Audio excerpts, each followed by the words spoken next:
भगवान किस वर्ण के हैं? भगवान का रंग कैसा है? सांवला है ना। तो कहते हैं सूरदास जी महाराज कि श्याम सरोज सुहावनी काया, पहिरे झंगुली पीली। छोटे बच्चों को कौन सा वस्त्र पहनाया जाता है? जोर से बोलो। झंगुली ना, झबला बोलते हैं कहीं कहीं। अब वो बहुत हल्का वस्त्र होता है, बहुत पतला होता है सूती, और ऐसा वस्त्र होता है कि अंदर का जो है अंग दिखता है, हवा पास होती रहती है। तो सूरदास जी लिखते हैं कि भगवान क्या पहने हैं? बोले भगवान किस कलर के हैं? बोले नीले कलर के हैं। और वस्त्र कैसा पहने हैं? पीले कलर का। तो भगवान की शोभा कैसी है? तो कहते हैं श्याम सरोज सुहावनी काया, पहिरे झंगुली पीली। श्याम सरोज सुहावनी काया, पहिरे झंगुली पीली। अरे झीन झंगुलिया के भीतर से आभा झलके नीली। अरे झीन झंगुलिया के भीतर से आभा झलके नीली। सोहे रुचि रहिया, सोहे रुचि रहिए मणिमाल कमर कर धनिया, अंगैया बिहरे श्याम भूलना। सोहे रुचि रहिया मणिमाल कमर कर धनिया, अंगैया बिहरे श्याम। सोहे रुचि रहिया मणिमाल कमर कर धनिया, अंगैया बिहरे श्याम भूलना।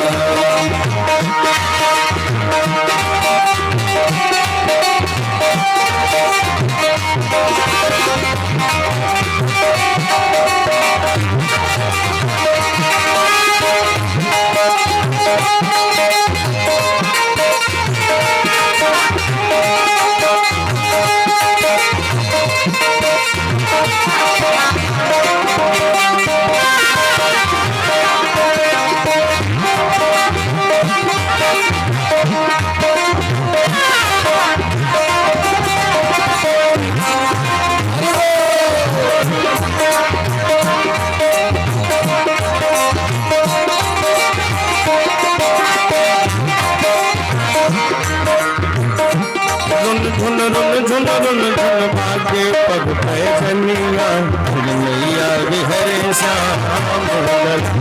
रुन धुन रुन धुन मैया बिहरे अरुण धुन रुन धुन रुन धुन भाजे पग पैजनिया, मैया बिहरे श्याम। रुन धुन भागे पग पैजनिया,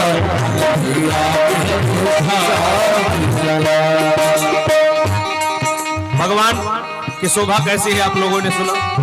अब कहते हैं भगवान कैसे हैं, क्या क्या पहने हैं। और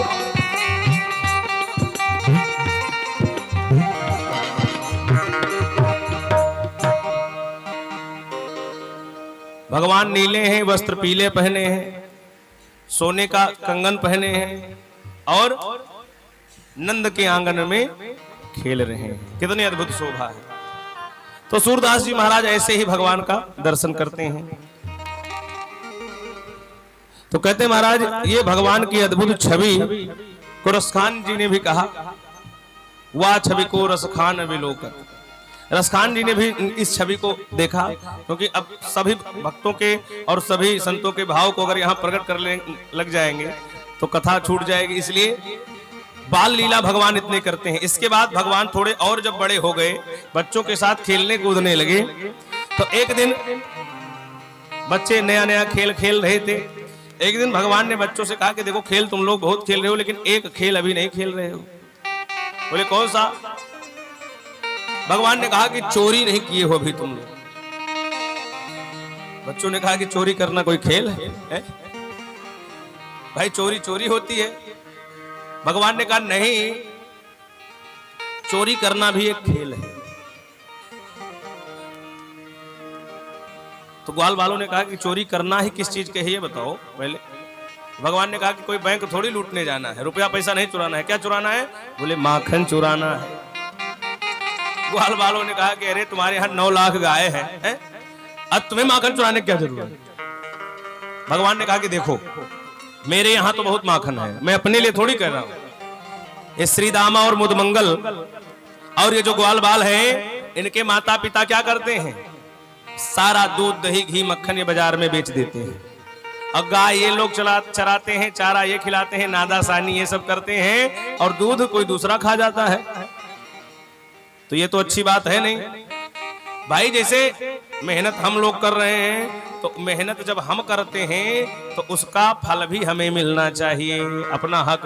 और अपने हक की बात जहां हो वहां सावधान रहना चाहिए। तो कहा देखो श्रीदामा मुदमंगल ये 1.5 हड्डी के हो गए बेचारे, जो है इनको कुछ खाने को नहीं मिलता, माता पिता सब बाजार में बेच देते हैं। ये सही नहीं है, उचित नहीं है। इन लोगों को क्या करो? बोले इनको इनके लिए मक्खन चुराना है। तो कहा कैसे चुराया जाएगा? तो भगवान ने कहा कि देखो ऐसा है कि चोरी करने का पहला जो स्टेप है वो अपने घर पे, पहले अपने घर पे एक बार जो है चोरी करके आओ। घर से ही शुरुआत करो भाई, और अपने घर से ही जब शुरू करोगे चोरी करना तो पता चलेगा कल सभी लोग अपने अपने घर पर चुरा के मक्खन खाएंगे। तो देखते हैं कितने लोगों की जो है चोरी सफल हुई। भगवान ने ग्वाल बालों को भेजा कि अपने अपने घर पे चोरी करना। अब जितने ग्वाल बाल थे सब अपने अपने घर गए, रात्रि में चोरी किया, और सुबह भगवान ने बुलाया था कि नदी के किनारे आना, यमुना जी के तट पर। सभी ग्वाल बाल कोई भचकते हुए कोई लंगड़ाते हुए पहुंचे। भगवान ने कहा ये क्या हो गया? एक कन्हैया, घर वालों ने इतना मारा चोरी किया आज कि हाथ पैर सब जो है अंगभंग हो गया है। तुमने ऐसी जो है विद्या बताई है, ऐसा खेल बताया कि इस खेल में बड़ा जोखिम है हमारा। तो भगवान ने कहा कि तुम लोग किसी काम के नहीं हो, अब तुम लोगों को ट्रेनिंग देना पड़ेगा मुझे। मेरे साथ चलो, चोरी कैसे करना है ये सिखाते हैं। और भगवान चोरी करते हैं। धन्य है प्रभु। कभी कभी कोई मूर्ख लोग कहते हैं ऐसे भगवान जो चोर है, आपके भगवान तो चोर हैं जो वामपंथी लोग होते हैं। और कुछ लोग आजकल तो निकले हैं, जान नहीं रहे हैं आप लोग, वो लोग भगवान के ऊपर जो है टिप्पणी करते हैं कि भगवान चोर हैं। उनको यही नहीं पता कि भगवान ने चोरी क्यों किया। अच्छा, कुछ मूर्ख तो हैं और कुछ अनपढ़ हैं और कुछ कुपढ़ हैं। एक तो पढ़बे नहीं किए और एक थोड़ा बहुत पढ़े, तो वो जो है थोड़े पढ़े। एक व्यक्ति ने जो है, एक ब्राह्मण ने, कुछ लोगों ने कहा भाई ब्राह्मण हो तो वेद पढ़ लो। तो पहले दिनों वेद की पुस्तक उठाया तो उसमें नियम लिखा हुआ था। तो एक पन्ना पलटा तो उसमें लिखा था वेद पढ़ना मना है। अब उसने कहा कि जब वेद पढ़ना मना है तो बंद करो फिर, हैं? दूसरा पन्ना उसके पहले वाला नहीं पलटा, पीछे वाले पन्ने में देखा तो वेद पढ़ना मना लिखा था। बंद किया, कहा कि बताओ कैसे आदमी हो, वेद पढ़ना मना लिखा है। ये सब पता नहीं क्या मूर्ख बता रहे हैं कि जाओ वेद पढ़ो, और उसमें लिखा वेद पढ़ना मना है। किसी संत से यही बात कही, संत ने कहा कि तुम मूर्ख हो क्या, कौन सी पुस्तक पढ़े, लाओ दिखाओ मुझे। ला करके दिखाया तो लिखा था वेद पढ़ना मना है, सच में लिखा था। संत ने फिर पन्ना पलटा, कहा इसके पीछे पढ़ो क्या लिखा है। तो पीछे लिखा था अशुद्ध अवस्था में वेद पढ़ना मना। तो कुछ लोग हैं वो आधे ही पढ़ते हैं और फिर प्रश्न करते हैं। तो ऐसे लोग क्या कहते हैं, अरे भगवान तो चोरी कर लिए, भगवान ने ये कर दिया, भगवान ने बड़ा ये कर दिया। बड़ी गलत काम। भगवान के यहाँ 9 लाख गैया वो माखन क्यों चुरा रहे हैं? लेकिन भगवान केवल माखन ही चुराए हो। भगवान ने क्या चुराया? गोपियां कहती हैं कि भगवान केवल माखन नहीं चुराते हैं। भगवान क्या करते हैं? श्याम माखन चुराते चुराते, श्याम माखन चुराते चुराते, अब तो दिल भी चुराने लगे हैं। श्याम माखन चुराते चुराते, अब तो दिल भी चुराने लगे हैं। श्याम माखन चुराते चुराते, अब तो दिल भी चुराने लगे हैं। श्याम माखन चुराते चुराते, अब तो दिल भी चुराने लगे हैं। श्याम माखन चुराते चुराते अब तो दिल भी चुराने लगे हैं। श्याम माखन चुराते चुराते अब तो दिल भी चुराने लगे हैं। श्याम माखन चुराते चुराते अब तो दिल भी चुराने लगे हैं।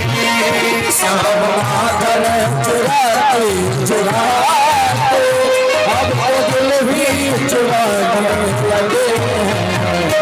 ग्वाल बालों के संग में कन्हैया अब तो गैया चराने लगे हैं।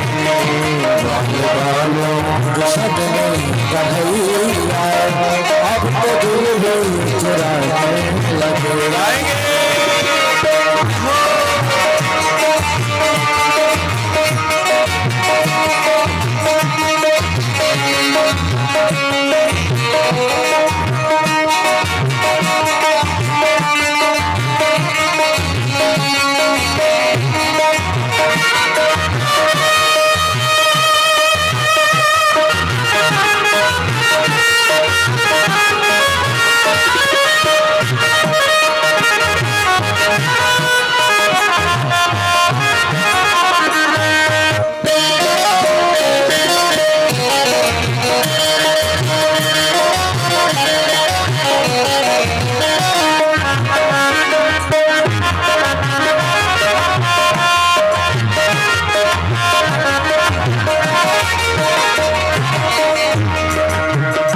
देवकी के गर्भ से जाए माँ यशोदा के लल्ला कहाए।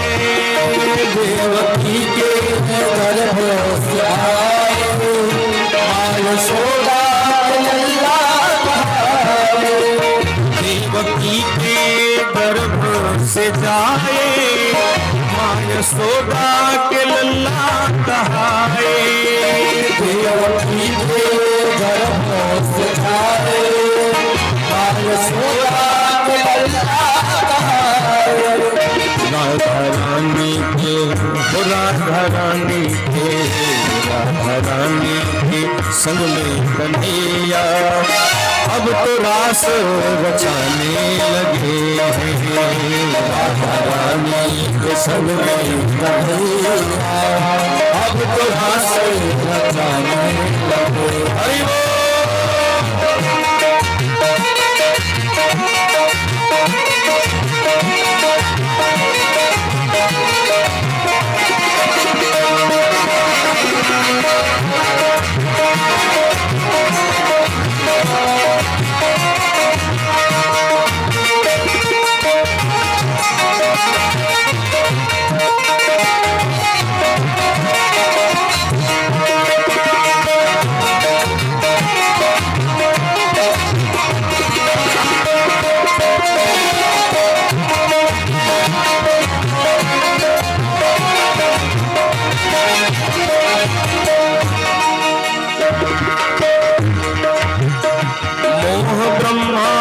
जिसने घटाया मान इंद्र का जिसने मिटाया। मोह ब्रह्मा का जिसने घटाया मान इंद्र का जिसने मिटाया। मोह ब्रह्मा का जिसने घटाया मान इंद्र का जिसने मिटाया। मोह ब्रह्मा का जिसने घटाया इंद्र का जिसने मिटाया। स्वयं बन के पुजारी कन्हैया अब तो गिरिवर पुजाने लगे हैं। स्वयं बन के पुजारी कन्हैया अब तो गिरिवर पुजाने लगे हैं। माखन चुराते अब तो दिल भी चुराने लगे हैं। माखन चुराते चुराते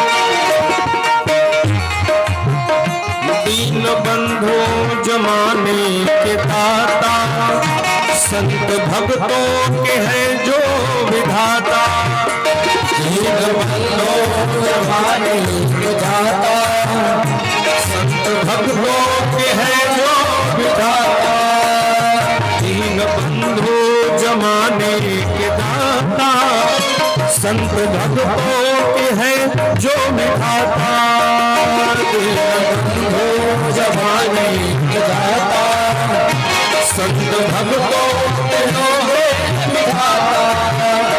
दया लेकर दया लेकर दया लेकर शरण राधा रानी, उनका गुणगान करके लगे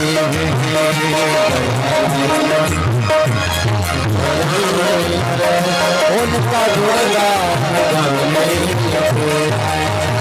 श्याम माखन चुराते चुराते अब तो दिल भी चुराने लगे हैं, श्याम माखन चुराते चुराते अब तो दिल भी चुराने लगे हैं। राधा रानी के राधा रानी के राधा रानी के संग में कन्हैया अब तो रास रचाने लगे हैं, राधा रानी के संग में कन्हैया अब तो रास रचाने लगे हैं, राधा रानी के संग में कन्हैया अब तो रास रचाने लगे हैं, अब तो रास रचाने लगे हैं, अब तो रास रचाने लगे हैं, अब तो रास रचाने। बोले राधे रानी की, माखन चोर भगवान की, कृष्ण कन्हैया लाल की जय हो। तो भगवान केवल माखन नहीं चुराते हैं, क्या चुराते हैं? भक्तों का दिल चुरा लेते हैं। और भगवान क्या चुराते हैं? बोले अनेक जन्मार्जित पाप चौरम। भगवान साधारण चोर नहीं है, केवल रुपया पैसा और माखन मिश्री इसकी चोरी तो साधारण कोई भी कर लेगा, हम आप भी चाहे तो चोरी कर सकते, और की ही होगी कहीं ना कहीं। तो कहते महाराज ये सब तो साधारण चीजें हैं, कोई भी चुरा सकता है, लेकिन क्या कोई किसी का पाप चुरा लेता है? किसी का कोई पाप और पुण्य चुरा सकता है? यहाँ इतने लोग बैठे, किसी जो पाप किया होगा पुण्य कोई चुरा सकता है? पुण्य तो कदाचित हाँ ये भी हो सकता है क्या कोई चुराना चाहे, कोई किसी का पाप चुराता है, लेकिन भगवान क्या करते हैं? बोले अपने भक्तों का पाप चुरा लेते हैं। अनेक जन्मार्जित पाप चौरम चौराग्रगण्यम, ये चोरों में अग्रगण्य है। जैसे हनुमान जी है नहीं, मनोजवम मारुततुल्य वेगम जितेंद्रियम बुद्धिमताम वरिष्ठम वातात्मजम वानरयोथ मुख्यम श्री रामदूतम शरणम प्रपद्ये। वो ज्ञानियों में अग्रगण्य है, ज्ञानी नामक अग्रगण्यम सकल गुण निधानम वानराणाम धीशम रघुपति प्रिय भक्तम वात जातम। हनुमान जी क्या है? ये ज्ञानियों में अग्रगण्य है, और भगवान श्री कृष्ण क्या है? बोले चोरों में अग्रगण्य है। ये बहुत बड़े चोर हैं, केवल माखन मिश्री नहीं, ये गोपियों का दिल, भक्तों का दिल चुरा लेते हैं, और उनके अंदर कलमश पाप जो है उसको भी चुरा लेते हैं। बोले माखन चोर भगवान की जय हो। तो इसलिए भगवान केवल माखन मिश्री नहीं चुराते, इनकी लीला, जब ये कोई लीला करते हैं तो इसके पीछे बहुत बड़ा गुण। ये गोपियां भगवान को नचा रही हैं, कितनी अद्भुत लीला। मक्खन जिनके यहाँ 9 लाख गैया हैं, वो कितना मक्खन हो, चाहे जिसके यहाँ आप विचार करो 9 लाख गैया गोरखपुर में रखी जाए तो पूरे गोरखपुर जनपद का दूध का सप्लाई किया जा सकता है कि नहीं? अगर 9 लाख गैया हो जाए तो हमारे ख्याल से गोरखपुर में दूध दही घी की कमी नहीं रह जाएगी। और अकेले भगवान श्री कृष्ण के यहाँ 9 लाख गाय है, तो सोचो कितना दूध दही माखन होता होगा।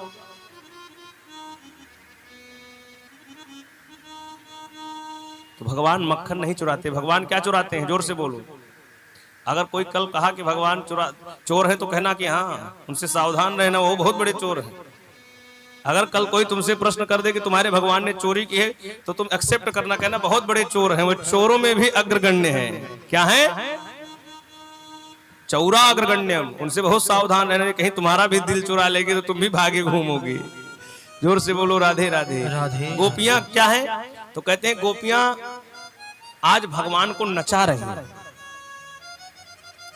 ऐसा परमात्मा न भूतो न भविष्यति। परमात्मा ने बहुत जन्म लिया, लेकिन इतना सुलभ परमात्मा जो भगवान श्री कृष्ण आए, इतना सुलभ कोई अवतार नहीं हुआ भगवान। गोपियां क्या करती हैं? कहती हैं लाला थोड़ा सा नाच के दिखाओ तो तुम्हें मक्खन खाने को देंगे। छाछ, मट्ठा, माने जो सबसे त्याज्य होता है। दूध रहता है, दूध को से दही बनता है, दही से मक्खन निकलता है, तो उसका बचा खुचा जो रहता है वही छाछ रहता है। अब भगवान के यहाँ इतनी गाय है, उनको सब कुछ मिल रहा है, घर पर कुछ नहीं खा रहे हैं, और यहाँ पर बोले उस मट्ठा उस छाछ के लिए नाच रहे हैं। शेष गणेश महेश दिनेश सुरेश हूँ जाहि निरंतर ध्यावई, जाहि अनादि अनंत अखंड अछेद अभेद सुभेद बताओ। जिसके सामने ब्रह्मादिक देवता पंक्तिबद्ध तरीके से जिसकी स्तुति करते, ऐसे परमात्मा बोले ताहि अहीर इछो हरिया, छछिया भर छाछ पे नाच नचावे। ऐसे परमात्मा को अहिर की जो पुत्रियां हैं, गोपियां हैं, वो क्या करती हैं? बोले ताहि अहीर की छोहरिया, छछिया भर छाछ पे नाच नचावे। छछिया माने होता है तो पहले दूध नापने वाला जो बर्तन होता है उसी को छछिया कहते थे।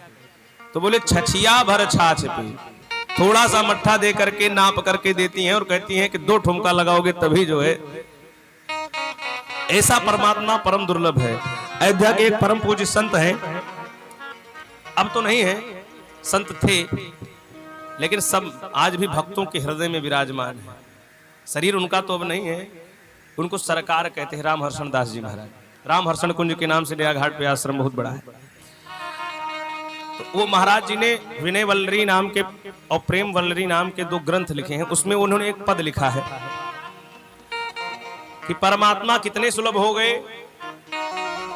तो कहा जाके जाके भूषण चालन ते नित, जाके भूषण चालन ते नित, नृत्यति अजा तोराई छाछ के कारण नचत कन्हाई। छाछ के कारण छाछ के कारण नचत कन्हाई। छाछ के कारण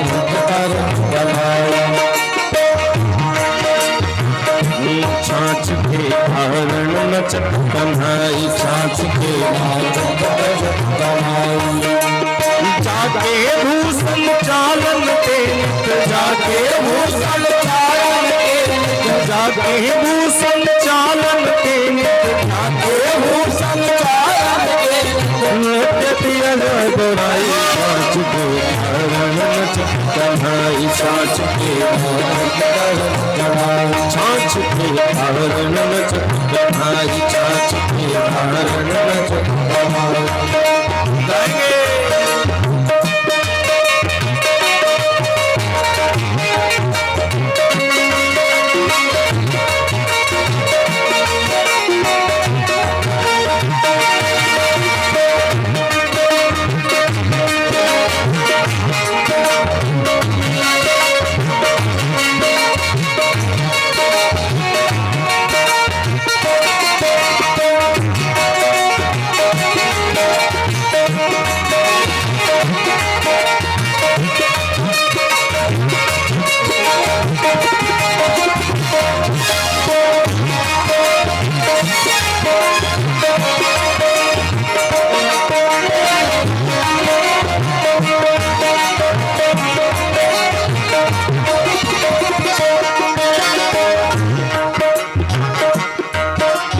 विधि हरि नाच न पाए पारन और न कथा को गाई।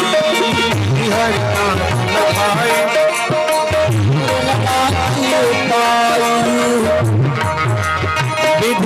नाच न पाए पाटन और न कथा को गाए नाच न पाए और न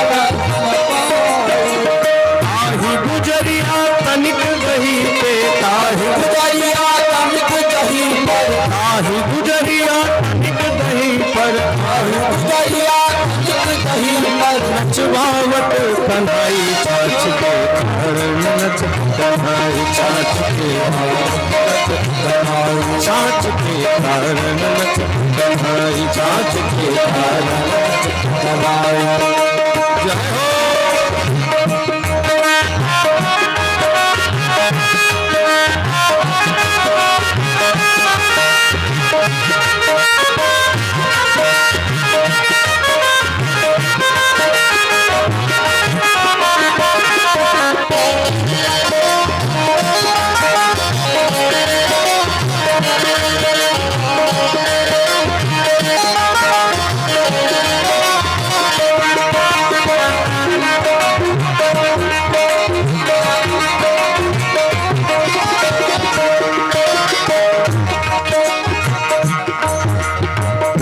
पास में बांध ब्रह्म को सब विधि अपन बनाई प्रेम पास में बांध ब्रह्म को सब विधि अपन बनाई प्रेम पास में बांध ब्रह्म को सब विधि अपन बनाई प्रेम पास में बांध ब्रह्म को सब विधि अपन बनाई श्री हर सन हरि कोय बड़प्पन श्री हर श्री हर सन हरि कोया बड़प्पन श्री हर भगतन के हैं भाई छाछ के कारण नचत कन्हई छाछ के कारण नचत कन्हई छाछ के कारण नचत कन्हई छाछ के कारण ढाके भूषण चालन देव ढाके भूषण चालन देव ढाके भूषण चालन देव ढाके भूषण चालन देव दिया जा नचत कन्हई छाछ के कारण नचत कन्हई छाछ के कारण नचत कन्हई छाछ के कारण नचत कन्हई छाछ के कारण नचत कन्हई छाछ के कारण नचत कन्हई छाछ के कारण नचत कन्हई छाछ के कारण नचत कन्हई। बोले कृष्ण कन्हैया लाल की लीलाधारी सरकार की जय जय श्री राधे। तो इस प्रकार से भगवान आज गोपियों को परमानंद प्रदान कर रहे हैं। ऐसा परमात्मा ढूंढने पर भी नहीं मिलेगा। कितना सुलभ परमात्मा है।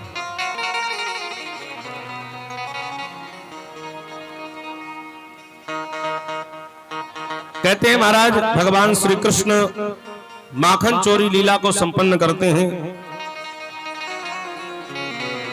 और बड़ी अद्भुत लीलाएं, इनकी जितनी भी लीलाएं हैं ये परम अद्भुत हैं। अपने आप में परम अद्भुत परम सुंदर लीलाएं भगवान करते हैं। भोले लीलाधारी सरकार की कृष्ण कन्हैया लाल की।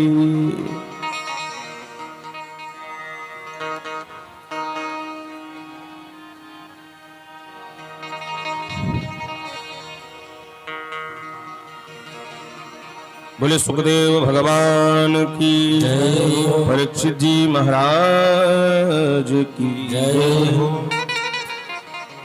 सभी लोग बैठ जाएं।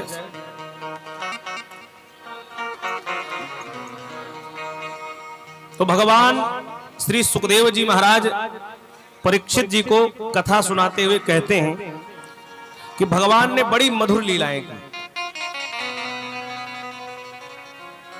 परीक्षित जी ने कहा महाराज भगवान की लीलाएं तो बहुत अद्भुत हैं। और एक बात बताएं, परीक्षित जी को सुखदेव जी महाराज कथा सुना रहे हैं और 4 दिन बीत गया, परीक्षित जी ने पानी भी नहीं पिया। हम लोग तो मात्र 4 घंटे में नींद आ जाती, उतने में तो हम अगर थोड़ा लेट करने लगते हैं, घड़िए देख रहे हैं कि महाराज कहीं आज ज्यादा लेट कर दिए हो है। कथा सुनने आते तो घड़ी देखते रहते कि महाराज कहीं ज्यादा आज तो नहीं सुना दी। बाद में कहेंगे महाराज जी बहुत कथा सुना देते। लेकिन परीक्षित जी को सुखदेव भगवान कथा जब सुनाते हैं तो ऐसे नहीं सुनाते हैं कि 4 घंटा फिर जाओ फलहार करो फिर आहार करो फिर सो फिर जागो फिर नहाओ फिर धो। बोले कंटिन्यूज कथा चल रही है। माने 7 दिन दिन और रात जब कथा चली तब जाकर के भागवत पूरी हुई। अब 4 घंटा में सोचते हो महाराज भजन भी सुना दे कथा सुना दे और कहीं लेट होने लगता है घड़ी भी देखने लगते हो। सुना तो देंगे भाई। एक तो वक्ता की जो है कुशलता होती है कि वो कथा को चाहे तो कितनी भी लंबी कर दे और चाहे कितनी भी छोटी कर दे। ध्यान देना, हनुमान जी महाराज ने राम कथा सीता जी के सामने जब सुनाई तो राम कथा गुण बर नहीं लागा तो सुनत है सीता कर दुख भागा। कितनी सूक्ष्म रूप में जो है हनुमान जी ने कथा सुनाई सीता जी। मात्र 2 मिनट में ही वो समझ गई ये कोई राम का भक्त ही कथा सुना रहा है। और वही कथा हनुमान जी ने सुग्रीव को कितने देर तक सुनाई, घंटों तक सुनाई, फिर भी उसके समझ में नहीं आ रहा है। पूछता है भगवान कैसे हैं तो मनुष्य हैं, अपने पत्नी के लिए रो रहे हैं, ये कैसे भगवान है। वो कथा उसके समझ में नहीं आ रही। और वही कथा सीता जी को मात्र 2 मिनट में समझ आ गई। मतलब बोले वक्ता तो बढ़िया है, वक्ता तो दोनों विधि यूज कर रहा है, लेकिन इस श्रोता पे डिपेंड करता है कि वो किस तरह से कथा को सुनना चाहता है। तो हम तो भाई कथा की 2 शैलियां हैं, व्यास शैली और समास शैली। व्यास शैली में लंबी कथा हो जाती है, समास में सूक्ष्म हो जाती है। तो जैसे पैसेंजर ट्रेन होती है यजमान जी, एक पैसेंजर ट्रेन होती है, एक होती है एक्सप्रेस, एक सुपरफास्ट, और अब तो और भी आ गई हैं, मेट्रो भी आ गई, बुलेट ट्रेन अब आ गई, वंदे भारत एक्सप्रेस पे बैठो। तो कथा भी ऐसे चलती है, कहीं पैसेंजर ट्रेन चलती है, कहीं पर एक्सप्रेस और कहीं पर सीधा बुलेट ट्रेन चला दिया जाता है। जोर से बोलो राधे राधे राधे राधे। तो कथा जब वो सुना रहे हैं सुखदेव जी परीक्षित को, तो 4-5 दिन बीत गया, आज 5वां दिन है ना। 5वां दिन सुखदेव जी ने कहा परीक्षित जाइए, कुछ यमुना जी का गंगा जी के तट पे हो रही थी कथा, कहा जाओ गंगा जल पी लो, कुछ ना पियो तो फल फूल कुछ खा लो भाई, कुछ लंच ब्रेक कर दिया जाए। परीक्षित जी ने कहा महाराज आपको सत्य बताएं। सुखदेव जी ने कहा बोलो। परीक्षित जी कहते हैं आप जब से भगवान की मंगलमयी रसमयी कथा सुना रहे हैं, यही तो मैं पान कर रहा हूं, और जब से मैं इसे पीने लगा मुझे भूख और प्यास अभी तक लगी ही नहीं, और मैं अब क्या पीऊं। लेकिन ध्यान देना, कथा तब होती है जब श्रोता और वक्ता सम होते हैं। वक्ता कह रहा है कि पूर्व चलो तो श्रोता महाराज पश्चिम भाग हैं। जोर से बोलो राधे राधे। अगर व्यास जी कह रहे पूर्व चलो तो श्रोता लोग कह रहे नहीं महाराज वो वाली कथा सुनाइए, ऐसे चलिए, तब तो कथा हो गई। तो बोले श्रोता वक्ता ज्ञान निधि तब कथा राम के गूढ़। भगवान की कथा गूढ़ है, इसमें श्रोता और वक्ता दोनों की कनेक्टिविटी चाहिए। जब तक दोनों एक दूसरे से कनेक्ट नहीं होंगे तो पता चले यहां से हम बोल रहे हैं उनके कान से बाहर निकल रहा है, कोई समझ में नहीं आ रहा है। जो कथाएं कान में जा रही हैं वो सर के ऊपर से निकल जा रहे हैं। तो धन्य है ऐसे श्रोता और धन्य है ऐसे वक्ता। सुखदेव भगवान धन्य है ऐसे वक्ता जो परमहंस, और धन्य है ऐसे श्रोता भी परीक्षित जी जो लगातार कथा सुन रहे हैं, उन्होंने जल भी नहीं पिया। अद्भुत कथा चल रही है। और परीक्षित जी ने कहा कि नहीं महाराज मुझे और भगवान की लीलाओं को सुनाइए। परीक्षित जी को भगवान ने गर्भ में ही दर्शन न दिया है, तो भगवान की लीलाओं में डूब जाते हैं, समाधि लग जाती है। कथा सुनते सुनते इतने मग्न हो जाते हैं भाव विभोर कि भगवान की कथा में गोता लगाते लगाते। और एक और बड़ी बात है, कथा का आनंद आप लोग जितना ले लेंगे हम नहीं ले सकते। कथा सुनने का जो आनंद है वो कहने का आनंद नहीं है। श्रोता को स्वतंत्रता होती है, वो भाव में विभोर हो सकता है, लेकिन अगर वक्ता हो गया तब कथा हो ही नहीं पाएगी, कंठवरुद्ध हो जाएगा। अगर कथा में वक्ता कहीं भाव लेने लग गया, अब हम सोचे हम भी भाव में आ जाए, रोने लग जाए, तब तो समस्या हो जाएगी। हमारी मजबूरी, हम आ रहा है भाव लेकिन हम उसको कर नहीं सकते, मजबूरी है। क्यों? बहुत वक्ता होते हैं भाव विभोर हो जाते हैं, रोने लगते हैं। तो बोले नहीं, जो श्रोता है उनको खुली छूट है, वो चाहे रोए चाहे गाएं, चाहे वो आनंद ले, वो भाव विभोर हो विह्वल हो, वो डुबकी लगा सकते हैं, डूब सकते हैं पूरा, लेकिन वक्ता जो है कथा में नहीं डूब सकता। जोर से बोलो राधे राधे। तो कहा महाराज वक्ता एक मर्यादा में रहता है। तो परीक्षित जी ने कहा मुझे और जो है लीलाएं सुनाओ। तब भगवान की लीलाएं सुनाते हैं कि परमात्मा ने एक और दिव्य लीला की। कहते हैं कि मैया के पास भगवान श्री कृष्ण एक दिन बैठे थे, तो मैया ज्यादा समय दूध की सेवा में लगाती हैं समय। भाई गाय ज्यादा है, दूध ज्यादा हो रहा है, तो दूध को पहले उबालती हैं, फिर उसको जमाती हैं, फिर दही होता है तब उसको मथती हैं, मक्खन निकालती हैं, घी बनाती हैं, दिन भर उसी में व्यस्त रहती है। भगवान श्री कृष्ण ने कहा कि बताओ मुझे थोड़ा सा भी समय मैया इतना कम समय देती हैं, जब फुर्सत पाती हैं तो पकड़ करके नहला देती हैं, पकड़ के जो है। एक दिन भगवान ने कहा कि मैया ये बताओ, गोदी में मैया को ली हुई थी, दूध पिला रही थी, बड़ा दुलार कर रही थी मैया। भगवान ने कहा कि देखो मैया ये बताओ, मैं एक बात तुमसे पूछना चाहती हूँ। यशोदा जी ने कहा कि बताओ बेटा क्या पूछना चाहते हो। भगवान ने कहा बताओ तुम्हें दूध ज्यादा प्रिय है कि मैं तुम्हें ज्यादा प्रिय? तो को दूध ज्यादा प्रिय है कि पूत ज्यादा प्रिय है? मैया ने कहा कि अरे अपने यहाँ इतना दूध हो रहा है, दूध की क्या कमी है, लेकिन तू तो मेरा एक ही राजा बेटा है? सबसे ज्यादा प्यार मैं तुझी से करती हूँ। तब तक चूल्हे पे रखा दूध उबल रहा था, अब भगवान को पटक करके दूध पकड़ने चली गई, दूध को फूकने लगी, दूध को उतारने लगी। भगवान ने कहा ये देखो, अभी तुरंत कह रही थी कि जो है मैं तुमसे दूध से ज्यादा प्रिय है, वो दूध उबलने लगा तो मुझे पटक के भाग गई। भगवान ने किया नाटक, ऐसा हट किया भगवान ने। भगवान रोने लगे, उठाया डंडा, जितने दूध के मटके दही के मटके थे सब फोड़ना शुरू कर दिया। और उसी में यशोदा जी के पुरखों का, उनके परसास का मटका रखा हुआ था, सबसे पुरान का मटका।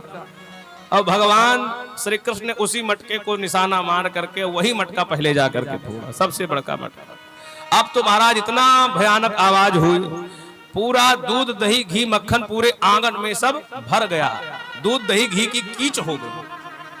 अब तो सब मैया को जब आवाज सुनाई दी, मैया दौड़ करके यहीं देखा तो पूरा एकदम दूध दही घी। मैया ने उठाया डंडा और भगवान से कहा कि आज मैं तुम्हें नहीं छोड़ूंगी, कन्हैया कृष्ण आज मैं तुझे। मैया यशोदा भगवान का नाम नहीं ले पाती है, क्योंकि कृष्ण बहुत कठिन नाम है, सब लोग कृष्ण बोल भी नहीं सकते। कृष्ण बहुत कठिन नाम है, इसको सब नहीं बोल सकते। तो मैया तो भाई बोल नहीं पाती, तो मैया कनुआ कहती है। भगवान को क्या कहती हैं? कनुआ। और बलदाऊ जी को बलुआ कहती है, कनुआ बलुआ। माताएं अपना नाम रख लेती। मैया ने कहा कनुआ आज मैं तुझे नहीं छोड़ूंगी, डंडा लेकर दौड़ाया, भगवान भगे हैं। सुखदेव जी कहते हैं परीक्षित दर्शन करो भगवान का। ऐसा परमात्मा देखा कि आज एक साधारण स्त्री जो है भगवान को डंडा लेकर दौड़ाई हुई है मारने के लिए, वो भगवान भगे हैं। ऐसा परमात्मा न भूतो न भविष्यति, ऐसा परमात्मा कहीं होने वाला। मैया बहुत दूर लेकर जाती, भगवान कहते हैं अब मैया थक गई, और भगवान तो छोटे छोटे पांव से भगे जा रहे हैं जल्दी जल्दी। मैया थक गई, मैया ने कहा कि देखो लाला अब ज्यादा दूर मत जाओ, जंगल में चले जाओगे, वापस आ जाओ। मैया विनती करने लगे कि भाई बच्चा है कहीं भग जाए। भगवान ने कहा कि देखो मैया अभी मैं आ जाऊंगा तो पकड़ के मुझे मारने लगोगी, मुझे पता है कि अभी तो बुला रही हो, आएंगे तो गुस्सा है, तुम मारोगे जरूर। तो मैया ने डंडा जो मैया लिए थी हाथ में उसको फेंका दूर, कहा कि देखो नहीं मारूंगी, मैं तुम्हें प्यार करूंगी, नहीं मारूंगी बिल्कुल।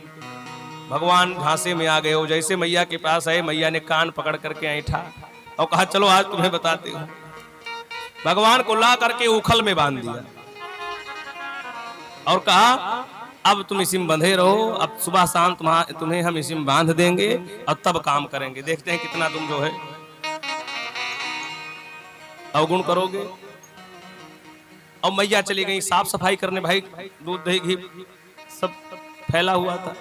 इधर भगवान को मिल गया मौका, तो इनके नंद बाबा के द्वार पे बहुत पुराने 2 अर्जुन के वृक्ष थे, यमला अर्जुन।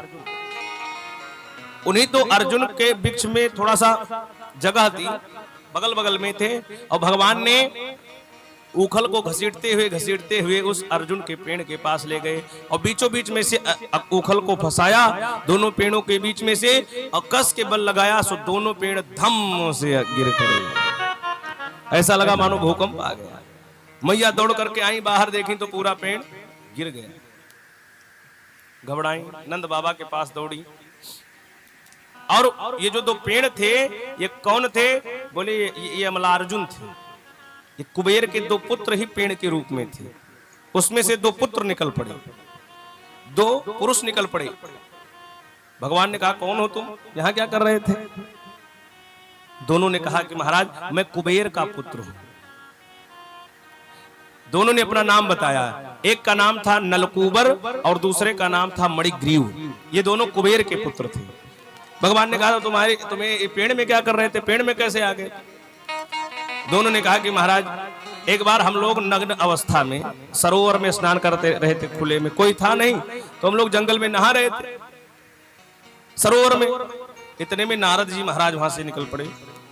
तो नारद जी को देख करके हम लोगों ने जब वस्त्र नहीं पहना तो नारद जी भी सोचे कि बताओ ये कुबेर के पुत्र है तो कुछ भी जो है मनमानी कर रहे हैं। खुले में स्नान करना चाहिए, किसी नदी में किसी सरोवर में जब स्नान करो तो वस्त्र पहन करके करना चाहिए, चाहे पुरुष हो चाहे महिला हो, सबके लिए नियम है। देखा कि ये तो बड़े असभ्य व्यक्ति हैं। नारद जी को देख करके भी ये वस्त्र नहीं पहने, बस नारद जी को क्रोध आ गया। नारद जी पहुंचे, कहे जब नारद जी पहुंचे तब जल्दी जल्दी इन लोगों ने वस्त्र पहना। नारद जी ने कहा अरे कितने बड़े मूर्ख हो, ये क्या कर रहे हो? तुम कुबेर के पुत्र होकर के इस तरह की जो है मूर्खता करोगे तो अन्य लोगों पर क्या प्रभाव पड़ेगा? तुमको घमंड है। अभी हंसने लगे, दांत दिखाने लगे नारद जी। नारद जी ने कहा कि ऐसा है कि तुम लोग ऐसे नहीं मानोगे। नारद जी ने श्राप दे दिया कि तुम लोग काम जड़ कर रहे हो, जड़ वाला। जैसे भाई पेड़ पौधे कौन कपड़ा पहनते हैं? तो जाओ, तुम्हारी यही इच्छा है तो जाओ पेड़ पौधा बनो, जाओ तुम पेड़ बन जाओ दोनों। और दोनों पेड़ बन गए। भाई जब तुम इसी में प्रसन्न रह रहे हो कि कपड़ा नहीं पहनना तो जाओ बनो, जानवर बना देते, लेकिन कहो नारद जी ने कहा कि जाओ पेड़ बन जाओ, जड़ बन जाओ। तो वही ये दोनों जड़ बन गए। तब जब नारद जी ने श्राप दिया तो चरणों में गिर पड़े नारद जी। नारद जी के चरणों में गिरे कि महाराज बहुत बड़ी गलती हो गई, बहुत बड़ा अपराध हमने किया, लेकिन अब आपने ऐसा श्राप दे दिया, कल्याण करने का कोई उपाय? नारद जी ने कहा कि चलो अब इतना तुम जो है कह रहे हो तो मैं एक ऐसा आशीर्वाद देता हूं कि भगवान तुम्हें दर्शन देंगे और भगवान ही आकर के तुम्हारा उद्धार करेंगे। करके नारद जी के वचन को सार्थक करने के लिए भगवान ने उखल लीला की और यमलार्जुन वृक्षों का उद्धार किया। बोले कृष्ण कन्हैया लाल की जय हो। दोनों ने बड़ी सुंदर भगवान की स्तुति की। भगवान की स्तुति करते हुए कहते हैं वाणी गुणानुवाद कथने श्रवणो कथायाम हस्तौ च कर्म सुमन तव पादयोर्नः स्मृत्यां शिरस्तव निवास जगत प्रणामे दृष्टि सतां दर्शनेस्तु भवत्तनूना। बड़ी सुंदर स्तुति करते हैं। भगवान ने आशीर्वाद दिया कि जाओ तुम्हारा कल्याण हो। ऐसा कह करके भगवान उन दोनों को भेजते हैं। अब तो नंद बाबा को पता चलता है, नंद बाबा आते हैं, देखते हैं तो बड़ा आश्चर्य होता है कि बताओ इतने वर्षों से ये वृक्ष हमारे यहाँ लगे हैं, आज तक कुछ नहीं हुआ, और न आंधी न पानी न किसी प्रकार की कोई हवा चली, गिर गए। तब नंद बाबा को शंका हुई कि कुछ समस्या जरूर है, और कहते हैं नंद बाबा ने तुरंत आपातकालीन बैठक बुलवाई। जितने उनके गांव के लोग थे सबको बुलाया, कहा महाराज ऐसा है कि मुझे लग रहा है कि जब से मेरे बेटे का जन्म हुआ तब से इस गांव में बड़ा उपद्रव हो रहा है। पूतना, सकटासुर, तृणावर्त आदि बहुत राक्षस आके रहे हैं, आज देखो ये दोनों पेड़ गिर पड़े, तो कैसे जो है, मुझे लग रहा है कि इस स्थान में कुछ दोस्त है, इस स्थान को छोड़ करके चलते हैं। सभी लोगों की सहमति हुई कि चलो अब कहीं अलग हम लोग घर बनाएंगे। तो उस स्थान को छोड़ करके नंद बाबा सबको ले करके बैलगाड़ी पर सारा सामान लाद करके और चल पड़े। और जाते जाते जब कुछ दूर पहुंच गए तो एक सुंदर स्थान पर पहुंचे, जहां पर देखा एक सुंदर सी नदी बह रही है, एक बहुत सुंदर पहाड़ है, हरी हरी पहाड़ पर घास लगी है चारों तरफ। लोगों ने जब देखा तो मन बड़ा मोहित हुआ। और ये जगह कौन सी है? ये जगह कौन सी है? बोले, नाम वृंदावनम। ये वृंदावन धाम है। वनम वृंदावनम नाम पशव्यम नमकाननम गोप गोपी गवाम सेव्याम पुण्याद्रि तृणवीरुधम। ये कौन सा धाम है? वृंदावन धाम। बोले वृंदावन धाम की जय हो। इस वृंदावन में क्या है? बोले एक नदी बह रही है यमुना जी, और पर्वत कौन है? गोवर्धन भगवान। और गोवर्धन महाराज पर बढ़िया सुंदर घास लगी हुई है, हरी हरी घास। तो भगवान ने कहा कि यह स्थान मुझे बड़ा अच्छा लग रहा है। क्यों? क्योंकि गाय है अपने पास, इतनी गायें हैं, कम से कम गायें रहेंगी तो हरी हरी घास, गोवर्धन भगवान की हरी हरी घास चरेंगी और बढ़िया यमुना जी में स्नान करके जल पिएंगी। इससे बड़ी बात और क्या हो सकती है? ऐसा कह करके भगवान ने आज सभी को उसी स्थान पर रहने का आदेश दिया। सभी लोगों को भी अच्छा लगा और ये बड़ा अद्भुत स्थान है। वृंदावन धाम की महिमा क्या है? संत लोग कहते हैं, वृंदावन के वास भल्यो जहां पास बहे यमुना पटरानी, जो नर न्याही के ध्यान धरे वैकुंठ मिले तिनको रजधानी। चारों वेद बखानत है संत मुनि न गुणी मन मानी, यमुना यमदूतन तारती हैं अवतारती हैं श्री राधिका रानी। बोले जो वृंदावन में निवास करता है, यमुना जी में स्नान करता है, यमराज के दूत भी उसे ले जाने से डरते हैं। जोर से बोलो राधे राधे राधे। प्रेम की पिपास देख देख निज प्रेमियों को, प्रेम का समुद्र सीमा तोड़ के बहाया है। भावुक रसीले जन निराश न होंगे अब, कामना की पूर्ति हेतु कल्प तरु लगाया है। चिंतामणि जड़ित चारों चादर बिछाई जहां, भ्रांति प्रतिभ्रांति कुंज कुंज से सजाया है। और भारत का भूषण तिलक तीनों लोकों का, भक्तों के वास हेतु वृंदावन बनाया है। बोले वृंदावन धाम की जय हो, यमुना महारानी की जय हो, गिरधर गोपाल की जय हो। अद्भुत वृंदावन धाम है।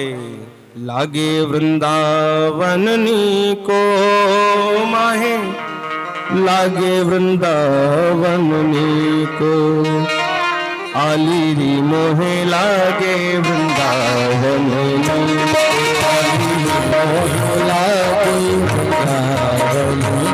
को, लागे वृंदावन को,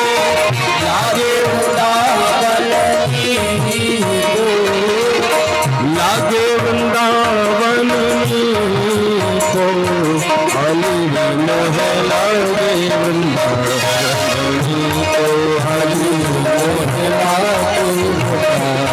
जाएंगे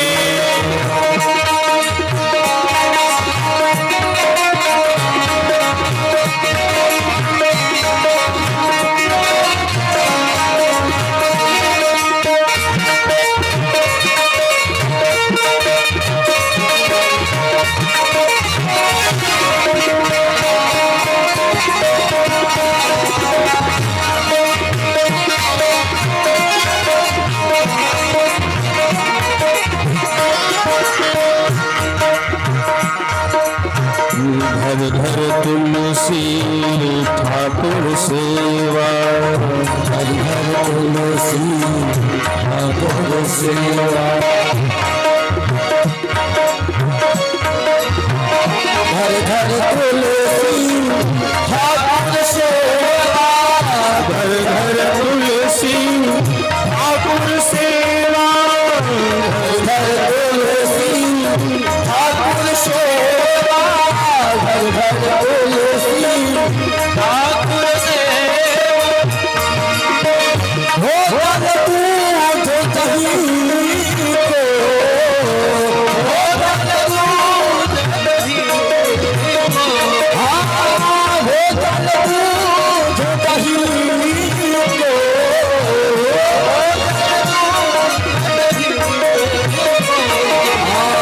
भोजन दूध दही आली मोहला दे वृंदावनी को, हरि मोहला आली मोहला दे वृंदावनी को, हरि मोहला को, हरि मोहला दे वृंदावनी को, हरि मोहला दे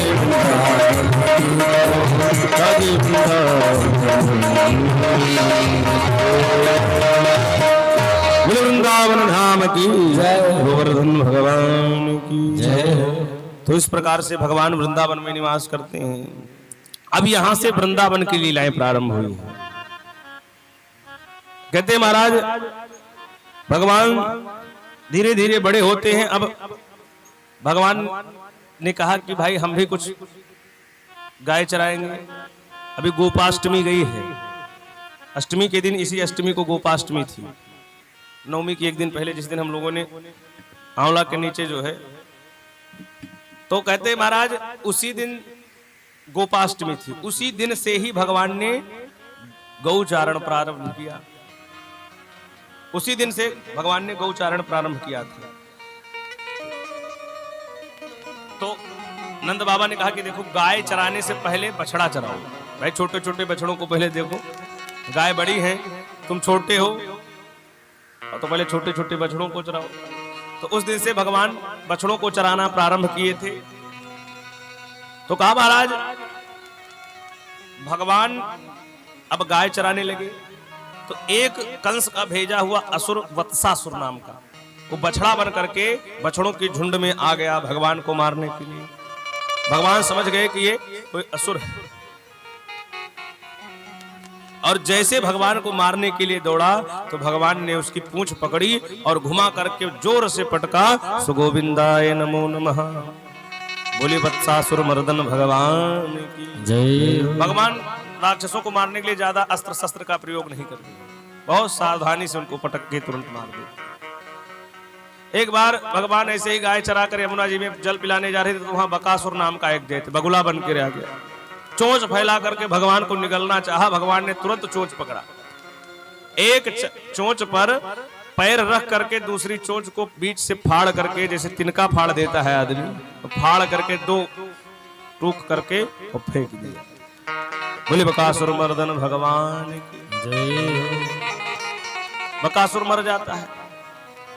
कंस ने फिर एक असुर को भेजा, अघासुर। ये अजगर का रूप धारण किया। अघासुर अजगर का रूप धारण करके आया। तो भगवान चोर सिपाही वाला खेल कर रहे थे, आंख मिचौनी का खेल। एक आदमी आंख बंद करता है, सभी लोग छुपते हैं, फिर जाकर के ढूंढते हैं। तो बारी आ गई भगवान की, तो भगवान आंख बंद की तो सभी ग्वाल बाल छुपने लगी। तो कोई जगह दिख नहीं रही थी, तो वहीं अजगर आ गया, एक मुंह फाड़ करके बैठ गया। तो ग्वाल बालों ने सोचा है कोई जो है गुफा लगती है, कोई संत तपस्या करने वाली वही गुफा है। बहुत मुंह फाड़ करके बैठ गया और सभी ग्वाल बाल उसके अंदर जाने लगे। सभी ग्वाल बाल अंदर चले गए, लेकिन अजगर तो भगवान श्री कृष्ण को मारने आया है। उसने सोचा भी कन्हैया भी आएंगे इनके पीछे पीछे। जब आंख खोला देखा तो भगवान सब समझ गए कि ये जो है मामा ने फिर एक खिलौना भेज दिया। भगवान खेल खेल में सब राक्षसों को मारते हैं। ग्वाल बालों के पीछे पीछे अघासुर के मुख में प्रवेश की। जैसे अघासुर के मुख में प्रवेश करते हैं तो तुरंत अघासुर ने अपना मुंह बंद कर लिया। अब ग्वाल बाल छटपटाए कि महाराज, चिल्लाने लगे कन्हैया बचाओ, कन्हैया बचाओ। भगवान ने कहा कि चिंता न करो, पीछे हम भी आ रहे हैं। अब भगवान पहुंचते हैं। भगवान ने कहा कि ऐसा है कि जहां से सांस ले रहा है उसी सांस रंध्र में घुस करके सब बैठ जाओ। सांस नहीं ले पाएगा तो मर जाएगा खुद। और सभी ग्वाल बालों को लेकर के अघासुर के जहां से सांस ले रहा था वहीं गए बैठ गए। अब वो मर गया, उसका पेट फाड़ करके भगवान बाहर निकलते हैं। बोले अघासुर मर्दन भगवान की जय हो। अघासुर का मतलब समझते हैं? अघ माने होता है पाप, मानो पाप ही अघासुर के रूप में आया। तो ऐसे अघासुर को मार करके भगवान पृथ्वी को भार मुक्त करते हैं, पाप भार से मुक्त करते हैं। अब तो महाराज भगवान अच्छे अच्छे लीला कर रहे हैं। वहीं पर एक अंबिका नाम का वन है। उस वन में बड़े सुंदर सुंदर फल लगे हुए हैं, लेकिन वहां कोई जाता नहीं। फल ऐसे गिरे रहते हैं यमुना जी के तट के उस पार, लेकिन वहां कोई खाने नहीं जाता, कोई लाने नहीं जाता। बहुत फलदार वृक्ष लगे हैं। भगवान ने पूछा कि क्या भाई यहाँ क्यों नहीं जाते, इतना बढ़िया बढ़िया फल लगा है, हम लोग इधर रहते हैं, चल के वहां लेकर आए जाए। लोगों ने कहा कि उधर मत जाना, उधर एक राक्षस रहता है जिसका नाम है धेनुकासुर। तो बहुत खतरनाक राक्षस है, जो जाता है उसको मार के खा जाता है। तो क्या किया, बोले भगवान श्री कृष्ण ने कहा कि चलो आज मार के आते हैं। अब भगवान जाते हैं तो धेनुकासुर जब फल खाने लगते हैं, धेनुकासुर आता है तो उसकी भी पूंछ पकड़ करके उठा करके पटकते हैं, सो गोविंदा है। ऐसे ही राक्षसों को मार रहे हैं। धीरे धीरे भगवान और लीलाएं आगे करते हैं। तो एक दिन यमुना जी के तट पर भगवान बंसी बजा रहे थे, तो एक गाय ने यमुना जी का जल पिया।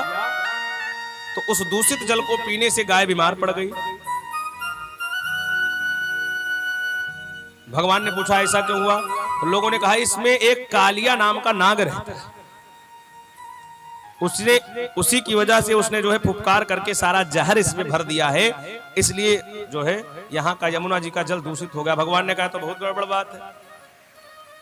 और भगवान ने कालिया मर्दन करने के लिए खेल रचाया। एक दिन जो है कंदुक क्रीड़ा कर रहे थे, तो लोगों ने श्री दामा और मुदमंगल बैटिंग करने के लिए पिच पर आए, और दोनों लोगों ने भाई कंदुक क्रीड़ा कर रहे, बैट बॉल खेल रहे।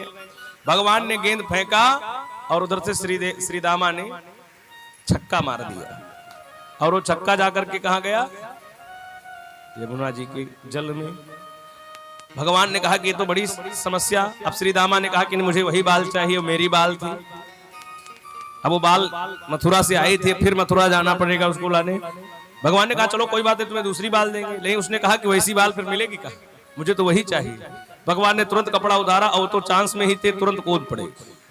अब तो जैसे कन्हैया कूदे, सभी ग्वाल बाल चिल्लाने लगे, रोने लगे। जा करके नंद और यशोदा जी को पता चला, सब आकर के घाट पर रोने लगे। भगवान श्री कृष्ण अंदर प्रवेश करते हैं तो उसमें कालिया नाग सो रहा था। उसकी 3 पत्नियां जग रही थी। जब भगवान पहुंचे तो तीनों पत्नियों ने जब भगवान को देखा, तीनों ने कहा कि भाई बड़ा सुंदर बालक यहाँ कहाँ कैसे आ गया? अभी कहीं हमारे स्वामी जी जग जाएंगे तो इसको तो तुरंत बाल भोग नाश्ता कर जाएंगे। तीनों ने कहा कि ऐसा है प्रभु, देखा काहे तुम बड़े सुंदर हो, बड़े प्यारे हो, यहाँ कैसे आ गए? भगवान ने कहा कि हम तुम्हारे स्वामी जी से मिलने आए हैं। कहाँ है? जोर से कहा। रानियों ने कहा कि चुप रहो, अभी हमारे स्वामी सो रहे हैं, तुरंत यहाँ से चले जाओ, नहीं कहीं अभी जग जाएंगे तो तुम्हारी खैर नहीं है। भगवान ने कहा कि मैं तुम्हारे स्वामी से ही तो मिलने आया हूँ, कहाँ है बुलाओ। जोर से बोला, तब तो महाराज कालिया नाग थरथरा के उठा, और जैसे देखा कि मनुष्य का बालक, तुरंत उसको भगवान को जो है अपनी पूंछ में लपेट करके मुंह से के सामने लेकर के आया। कहा कौन हो तुम? भगवान ने कहा कि देखो तुम्हारी भलाई इसी में है कि तुम तुरंत यमुना जी को छोड़कर चले जाओ। उसने कहा कि तुम थोड़े से बित्ते भर के व्यक्ति जो है तुम मुझे ज्ञान देने आए हो कि मैं छोड़ के चला जाऊं? उसको तो अभिमान है भाई अपने बल का। वो भगवान के ऊपर फुफकार मारने लगा। भगवान ने कहा कि अच्छा तुम्हें सबक सिखाता हूं। भगवान ने अपने स्वरूप को छोटा किया और बीच से छूट करके उसके सर पे जा बैठे, और अब भगवान ने अपने वजन को बढ़ा दिया। वजन इतना बढ़ गया कि उस पर नृत्य करने लगे। तो जैसे हारमोनियम है, इसमें लाल और काला कलर का, सफेद और काला है नहीं, ऐसे उसका दोनों ऐसे फंड है, और उसी फन पर जो है कूद कूद करके हारमोनियम बजा रहे हैं भगवान। उसके फन पर कूद कूद करके नृत्य कर रहे हैं। तांडव गति मुंडन पर नाचत गिरधारी। अद्भुत नृत्य करते हैं। अब तो महाराज इतना वजन बढ़ा करके कूदते हैं भगवान कि उसका जो है सर एकदम चोटिल हो गया। अब तो उसके मुंह से झाग निकलने लगी। कहने लगा प्रभु अब मुझे छोड़ो किसी प्रकार से। पत्नियां भगवान ने नहीं छोड़ा, फिर उनकी तीनों पत्नियां जो है आकर के कहने लगी कि प्रभु अब कृपा करके हमारे स्वामी जी को तो हम विधवा हो जाएंगे। तो भगवान ने कहा कि ऐसा है, पहले तो ये प्रतिज्ञा ले कि इस यमुना जी को छोड़ करके तुरंत प्रस्थान करेंगे।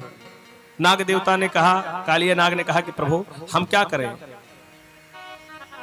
तो बोले क्या यहाँ क्यों रह रहे हो? तुम्हारे लिए रमणक द्वीप बनाया गया है, वहां रहो जाकर के, तुम्हारे लिए भी स्थान बनाया गया, तुम वहां रहो अपने घर में। उसने कहा कि महाराज एक बड़ी समस्या है, हमारा और गरुण जी का झगड़ा है।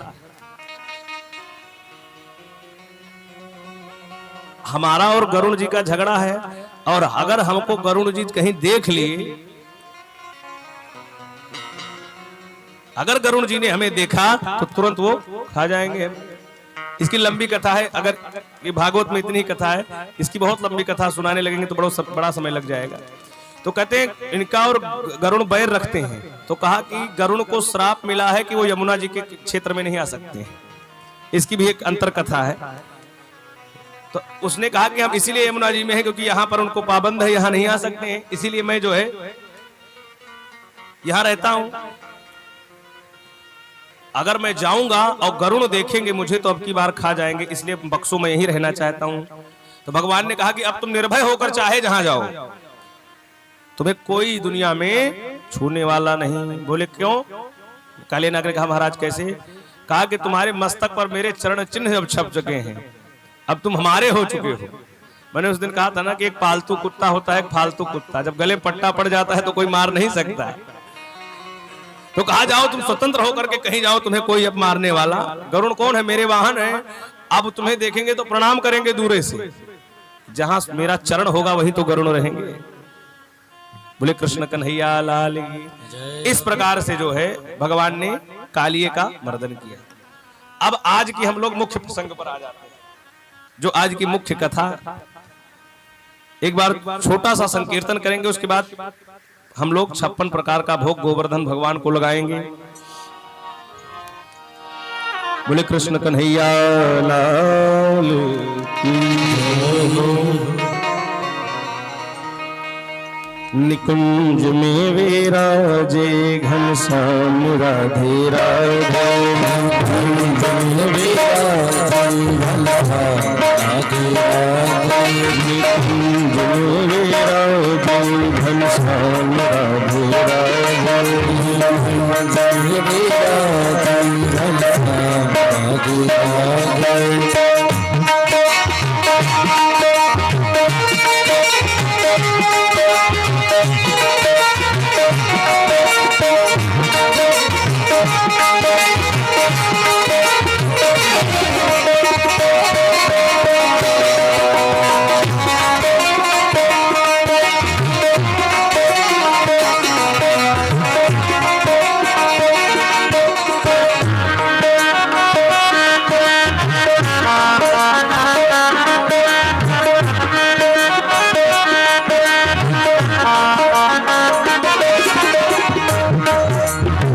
श्याम राधे राधे, श्याम राधे राधे, श्याम राधे राधे,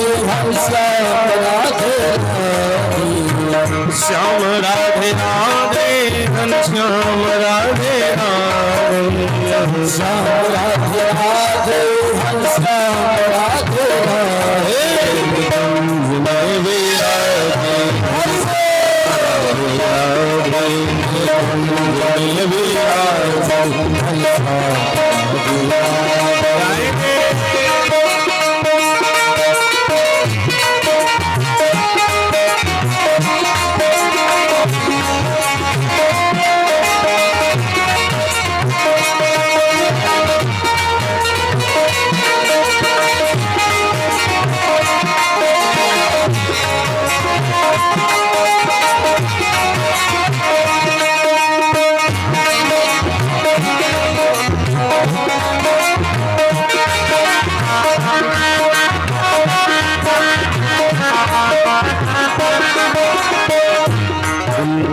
रहमत का झूमर सदा है, उनकी रहमत का झूमर सदा है, सबको महसूस हो रहा है, सबको महसूस हो रहा है।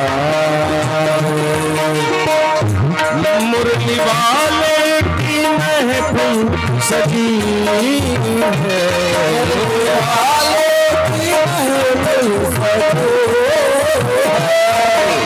कुंज में है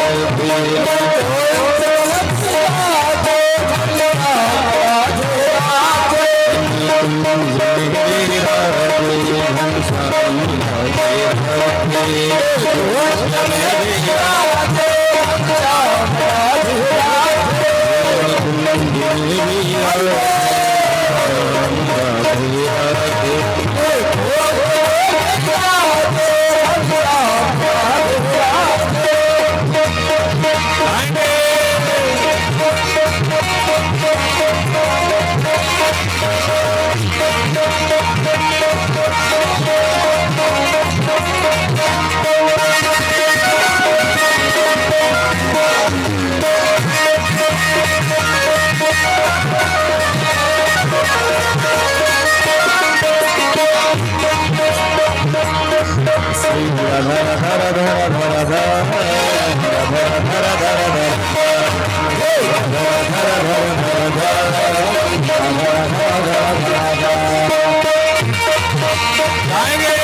श्री राधा राधा राधा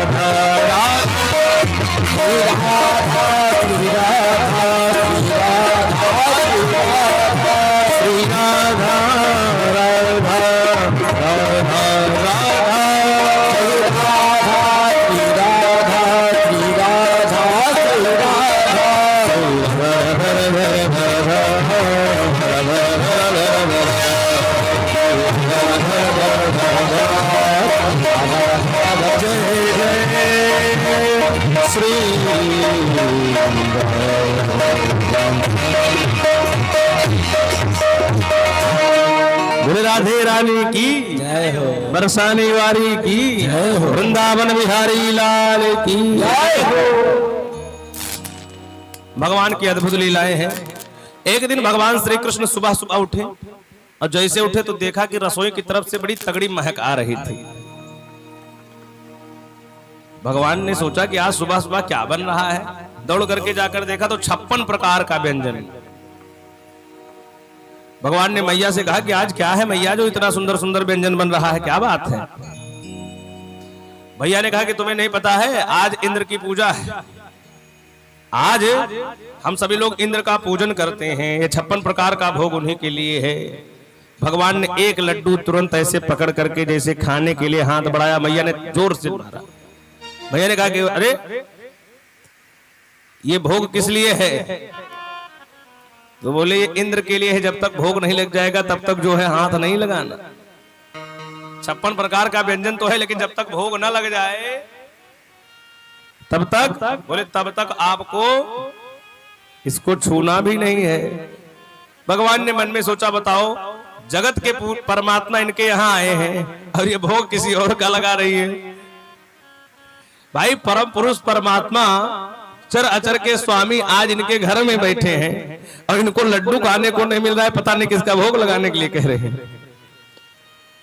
भगवान ने कहा कि मैया देखो इंद्र का पूजन क्यों किया जाता है ये बताओ। मैया ने कहा कि देखो मेरा माथा मत खराब करो, पूरी जल जाएगी, जल्दी जाओ अपने पापा से सब पूछो, पिताजी से पूछो। भगवान दौड़कर गए, नंद बाबा से कहा कि पिताजी ये बताओ मैया मुझे लड्डू नहीं खाने दे रही हैं, कहती हैं भोग लगेगा, तब ऐसा क्यों है, मुझे तो लड्डू खाना है।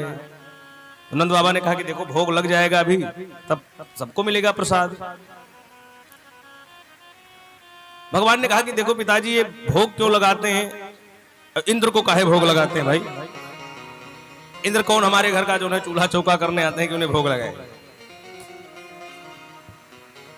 नंद बाबा ने कहा कि देखो ऐसा नहीं कहती, इंद्र हमारे यहाँ वर्षा करते हैं। यज्ञाद भवद भूतानि पारजन्याद अन्न संभवः। कहते हैं जब हम यज्ञ करते हैं, हवन करते हैं, पूजा पाठ करते हैं, इंद्र का 56 प्रकार का भोग लगाते हैं, तब ये जो है वर्षा करते हैं। और वर्षा करते हैं तभी हमारे यहाँ अन्न उपजता है, वही जो है भोग लगता है, हम लोग भी खाते हैं। तो भगवान ने कहा कि देखो, इसका मतलब आप घूस दे रहे हो तब इंद्र जो है वर्षा कर रहे हैं। क्यों? अगर आप घूस ना दो तो इंद्र वर्षा आप क्या नहीं करेंगे? भगवान की बात में तर्क था। तो नंद बाबा ने कहा कि ऐसी बात नहीं है, हम लोग अपने भाव से भोग लगाते हैं। तो भगवान ने एक और प्रश्न किया, कहा कि बाबा ये बताओ कि मान लो पूरे गांव वाले भोग लगाए और हम लोग ना लगाएं, तो उनके सबके खेत में पानी बरसेगा, हमारे में नहीं बरसेगा? पूरे गांव वाले भोग लगा दें और हम ना लगाएं, तो पूरे गांव वालों के खेत में पानी बरसेगा, अपने में नहीं बरसेगा? नंद बाबा ने कहा कि बात तो सही कह रहा है। तो भगवान से नंद बाबा ने कहा कि देखो, तो आप ही बताओ क्या किया जाए, तो भोग बन ही गया है। तो भगवान ने कहा कि देखो, गोवर्धन का भोग लगाओ। तो नंद बाबा ने कहा उसका क्यों? तब भगवान कहते हैं कि देखो, गोवर्धन पर हरी हरी घास है, हमारी गाय वहीं तो रहती हैं, उन्हीं का चारा तो पाती हैं, उसकी हरी हरी घास को पा करके और फिर वही दूध हम लोगों को देती हैं, तभी तो हम लोगों को मिलता है पीने को। अब तो महाराज नंद बाबा की बात समझ में आ गई, मीटिंग किया, सब लोग आए, बैठक हुई, कहा गया कि चलो अब सब गोवर्धन भगवान का भोग लगेगा। अब तो महाराज सब लेकर के 56 प्रकार का भोग अपने अपने घर से निकल पड़े। बोले गोवर्धन भगवान की जय हो। और सभी लोग गाते हुए जा रहे हैं, मैं तो गोवर्धन को जाऊं मेरे वीर, नाय माने मेरो मनवा, मैं तो गोवर्धन को मैं तो गोवर्धन को जाऊं मेरे वीर, नाय माने मेरो मनवा, मैं तो गोवर्धन को जाऊं मेरे वीर, मेरो मनवा, मेरो मनवा सखी, नाय माने मेरो मनवा, मेरो मनवा सखी, नाय माने मेरो मनवा, मैं तो गोवर्धन को जाऊं मेरे वीर, नाय माने मेरो मनवा, मैं तो गोवर्धन को जाऊं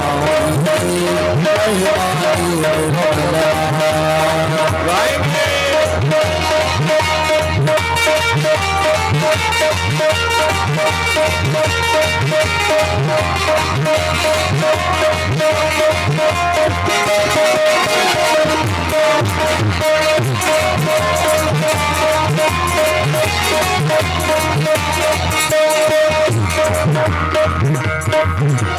नाय माने मेरो मनवा सखी, नाय माने मेरो मनवा, नाय माने मेरो मनवा सखी, नाय माने मेरो मनवा, मैं तो गोवर्धन को जाऊं मेरे वीर, नाय माने मेरो मनवा, मैं तो गोवर्धन को जाऊं, बोले गिरिराज भगवान की।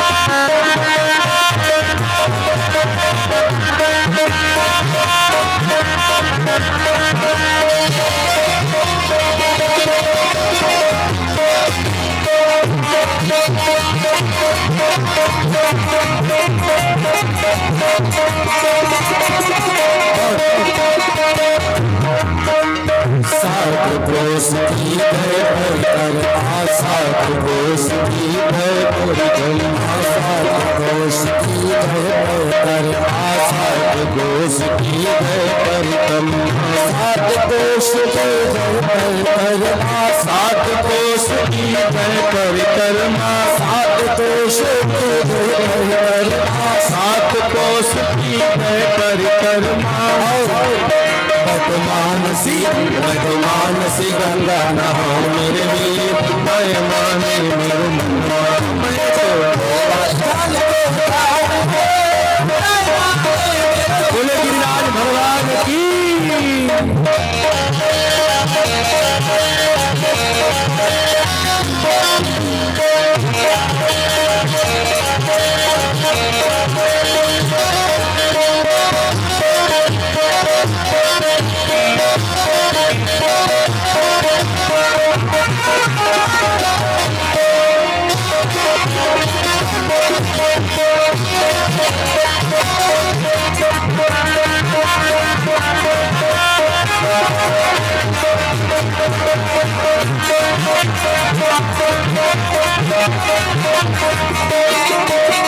सात शेर की करो कढ़ाई, सात शेर की करो कढ़ैया, सात शेर की करो कढ़ाई, सात शेर की करो कढ़ाई, सात शेर की करो कढ़ाई, सात शेर की करो कढ़ाई। मैं तो रावण देव गुजराऊं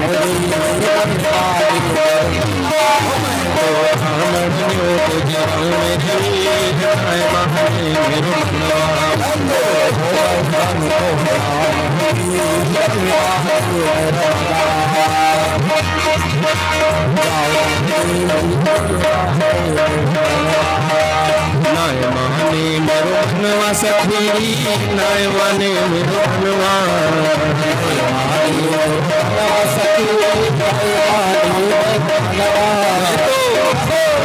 तो मन को गाँव में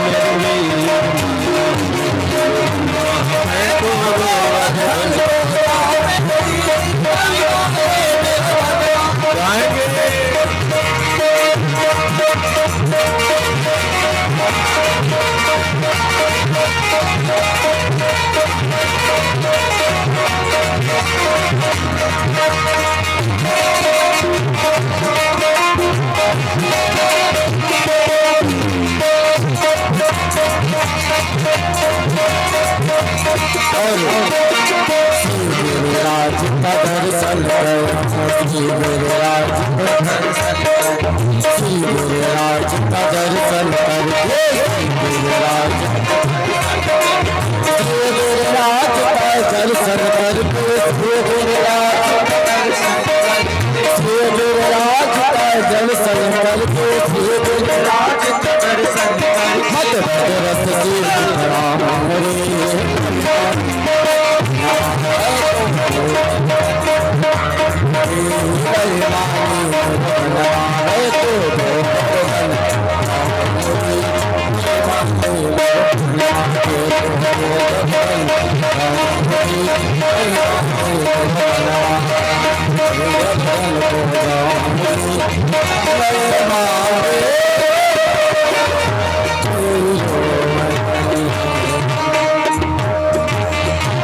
बोलो गोवर्धन भगवान की जय।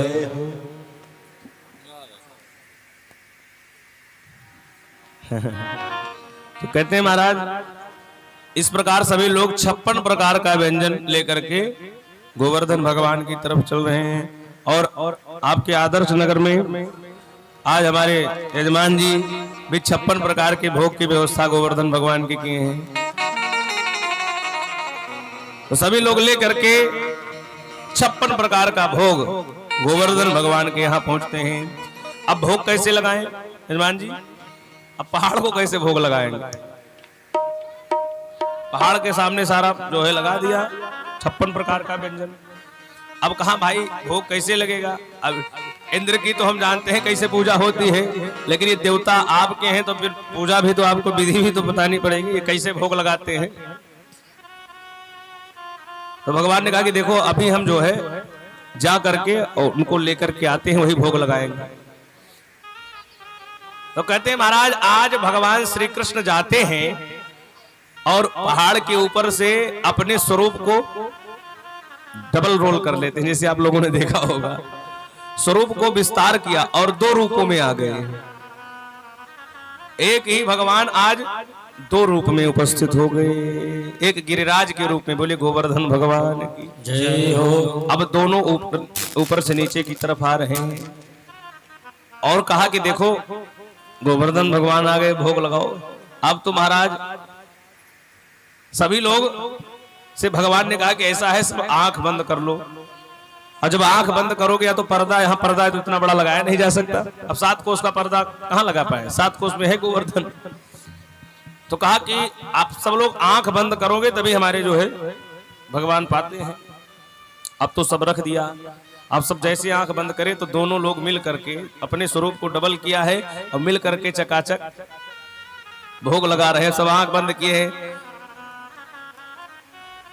लेकिन श्री दामा और मुदमंगल ने सोचा कि देखें कुछ प्रसाद भी बचेगा, कि मतलब इनके भगवान पूरे साफ कर देंगे। तो श्री दामा ने एक आंख खोल करके देखा तो देखा कि ये तो भैया जुटे हुए हैं दोनों लोग और धर के पूरा 56 प्रकार का व्यंजन लगाए हैं वो।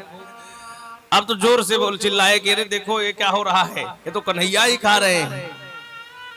भगवान तुरंत हटते हैं। भगवान ने माया का पर्दा डाला फिर से। अब लोगों ने कहा कि लेकिन कन्हैया मेरी बात एक समझ में नहीं आई। बोले कौन सी बात? तो ग्वाल बालों ने कहा कि ये जो गोवर्धन भगवान तुम्हारा, इससे शकल तुम्हारी मिलजुल रही है, ऐसा क्यों है? भगवान ने कहा तो यानी कि भेद खुल जाएगा, प्रश्न भी आ गया है। भगवान ने कहा कि देखो ऐसा है कि हमारे मित्र हैं और एक सबसे बड़ी बात नहीं जानते हो।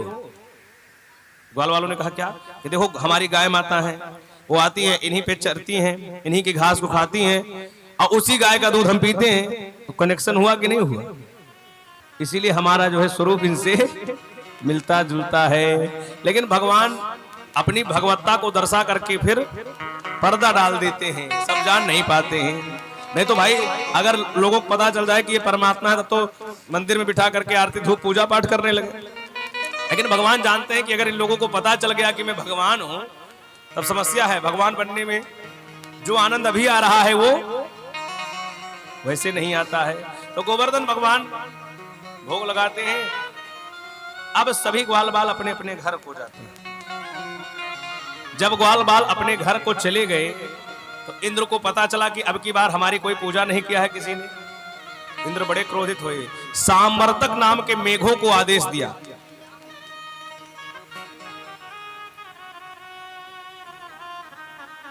प्रलय, जब प्रलय काल होती है,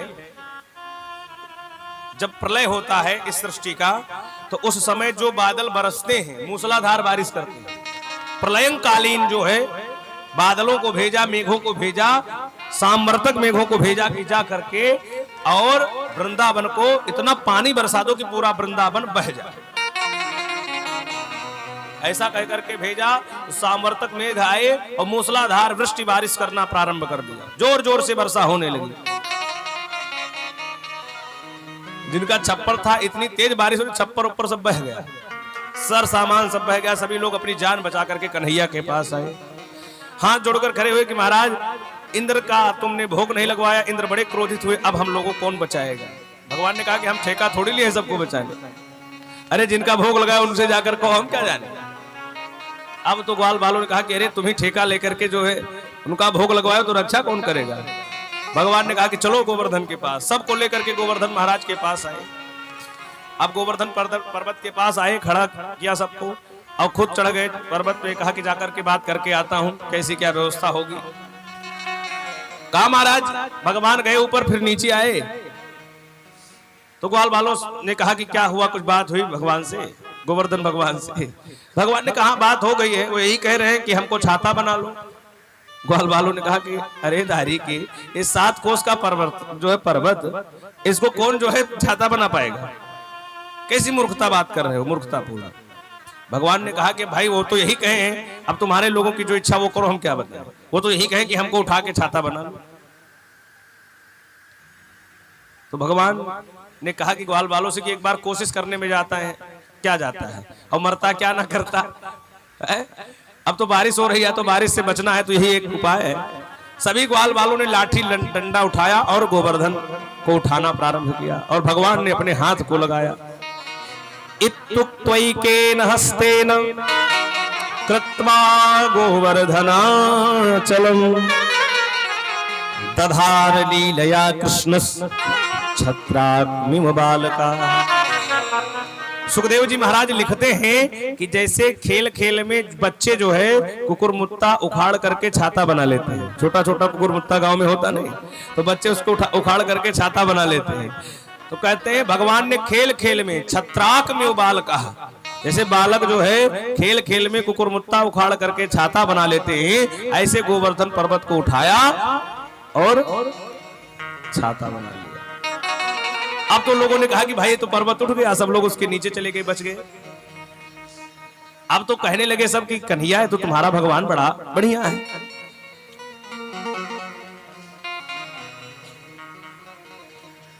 सब लोग भगवान की स्तुति करने लगे। एक दो दिन बीत गया, सभी लोग जो है अपना लाठी डंडा लगाए, टेक खड़े किए हैं और सभी लोग अपना कंधा सीधा कर लिए, कोई अपना विश्राम कर लिए, लेकिन कन्हैया ऐसे हाथ किए हैं। भागवत में आया है इत्युक्त्वैकेन हस्तेन, एक हाथ से भगवान ने गोवर्धन उठाया। कुछ भक्त कहते हैं कानी उंगली पर उठाया और कुछ लोग कहते हैं नख पर गिरिवर लीनोधार। ये भक्तों ने यहां तक कह दिया कि कानी उंगली के नाखून पर पर्वत को उठा लिया, लेकिन भागवत में इत्युक्त्वैकेन हस्तेन, एक हाथ से भगवान ने। तो कहा महाराज एक हाथ से भगवान ने गोवर्धन पर्वत को अपने हाथों पर धारण किया। 7 वर्ष के भगवान हैं, 7 वर्ष के कन्हैया 7 दिन तक 7 कोस के पर्वत को अपने एक हाथ पर धारण किए हैं। अब सभी लोग तो अपना विश्राम कर लिए, लेकिन कन्हैया ऐसे किए खड़े हैं। ग्वाल बालों के मन में आया कि बताओ हम लोग इतना मोटा मोटा बल्ली लगाए हैं, इतना मोटा मोटा डंडा और इतने बड़े बड़े मोटे तगड़े लोग लगे हैं, और ये झूठे ऐसे किए खड़े हैं। मन में आया कि जब हम लोग इतना मोटा डंडा लगाए तो इनके एक हाथ से क्या हो, मन में हो जाता है ना।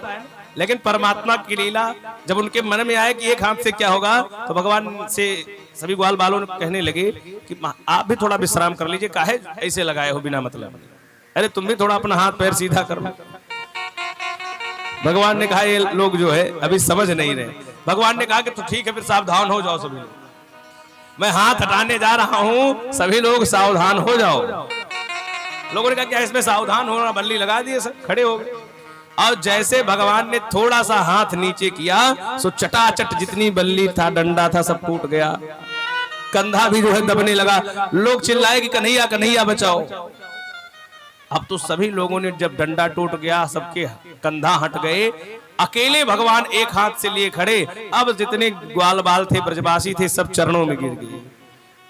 ग्वाल बाल कहने लगे कि नंद बाबा, मैं हम लोग कहते थे कि ये कोई साधारण लड़का नहीं है तुम्हारा, ये कोई साधारण नहीं है, कोई महापुरुष, ये कोई परमात्मा ही है।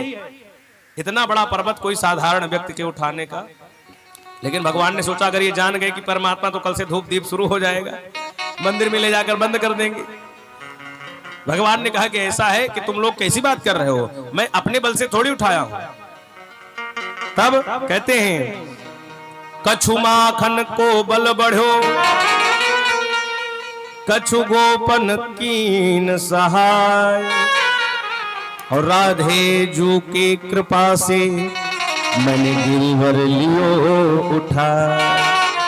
अपने बल से थोड़ी उठाया है।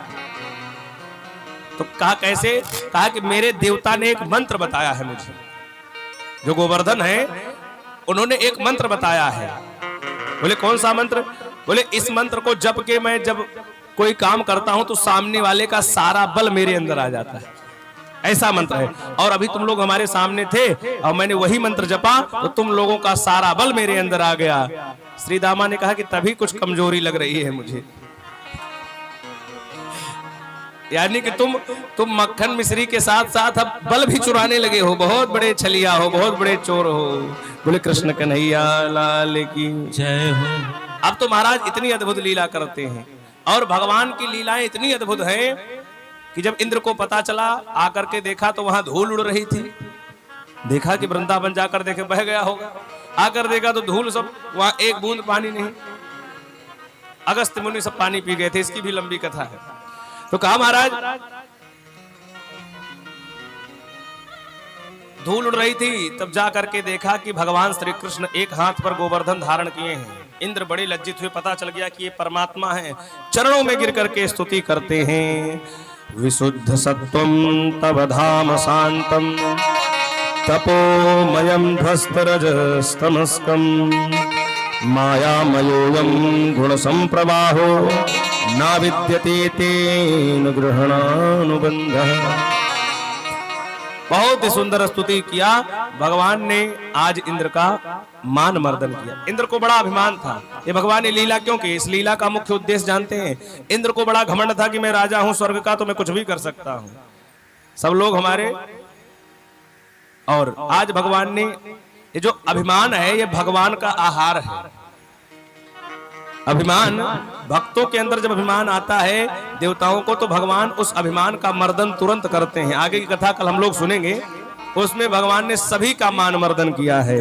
बोले कृष्ण कन्हैया लाल की जय हो, गिरिधर गोपाल की, बोले गिरिवरधारी भगवान की। जय हो। तो आज की